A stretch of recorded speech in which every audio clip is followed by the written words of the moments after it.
3D. Time for the one thing.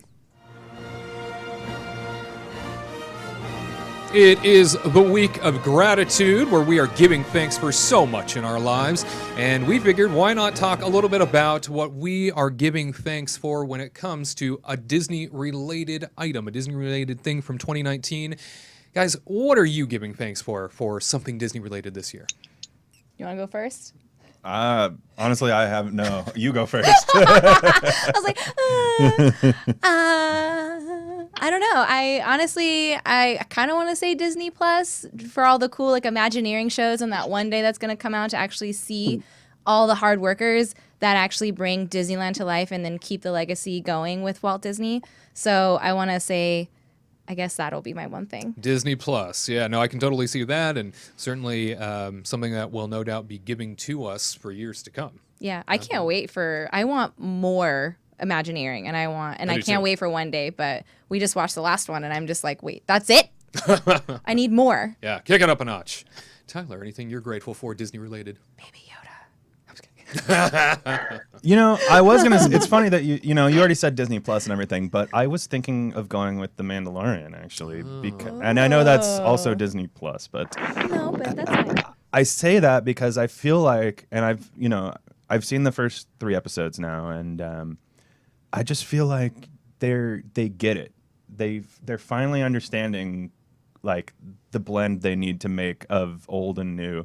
And so they are just creating a new series that feels so much like everything that I loved of the original 3 movies. And I don't want to ruin too much about the Mandalorian for people who haven't seen it, but like all the Jawa stuff in like episode 2 and everything, I was just like, they get it now. Like Jon Favreau, he's leading this in such a great way. Thanks to Jon Favreau. Maybe I shouldn't even say for him. Maybe I shouldn't say the Mandalorian. Maybe I should say Jon Favreau, like because I mean, the chef. The chef. Yeah.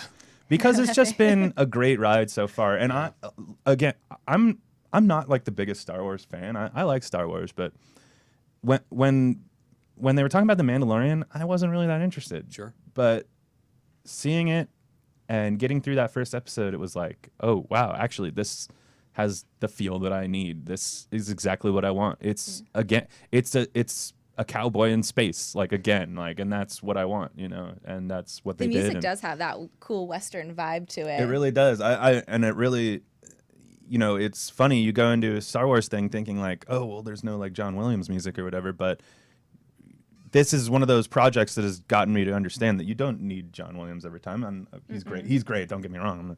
But people can create their own, compositions that also evoke the Star Wars feeling and new feelings as well. So they make him so real, like so relatable, because like he's not like that perfect bounty hunter. Yeah. Like he gets trampled over and gets thrown against a rock, and like there was like a little Indiana Jones move that he did in like the second episode, but he seems more real and like relatable, which I actually appreciate.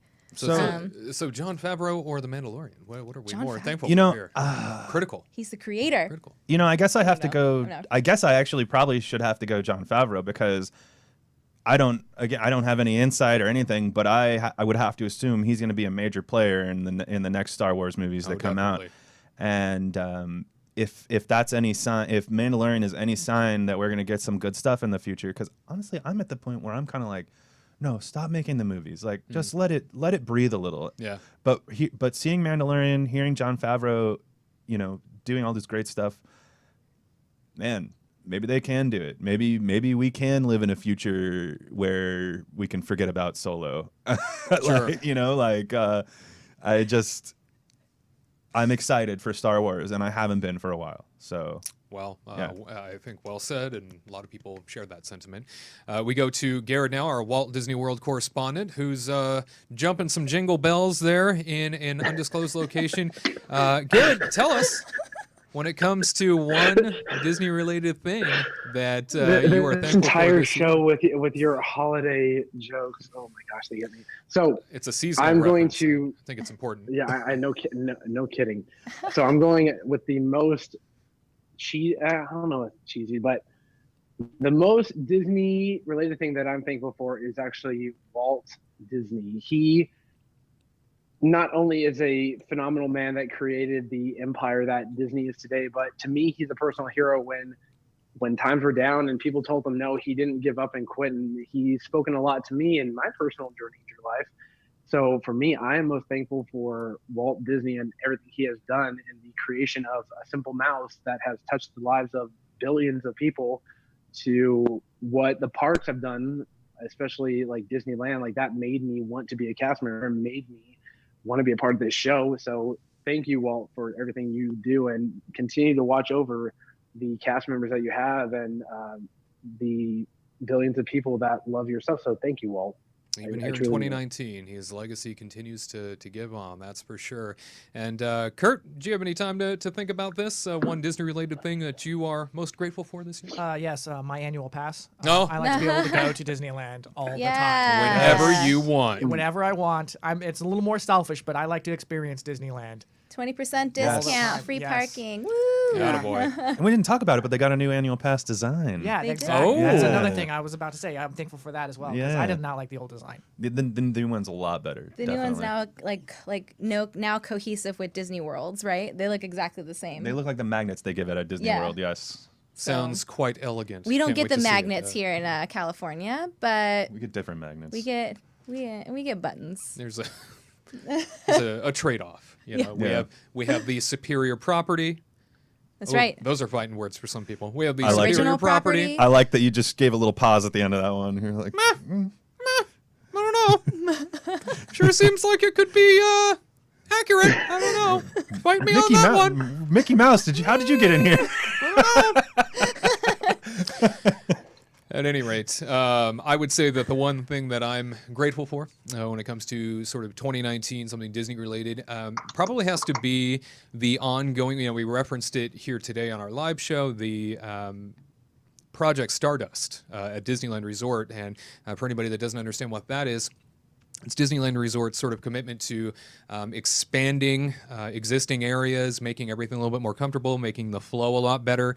So sort of investing in the infrastructure that should have been invested in a long time ago is finally being sort of reworked and looked at and under the knife.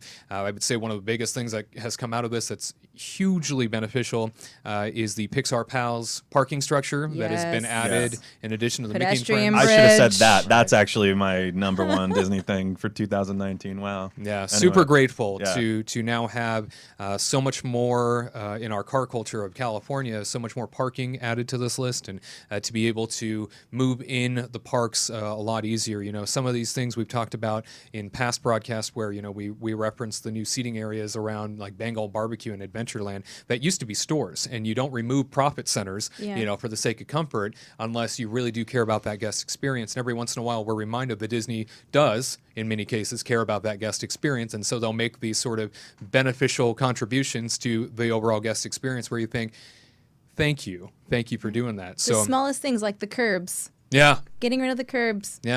lowering those Yeah. curbs, making them Making smooth and flush, and The smallest little things make us so grateful.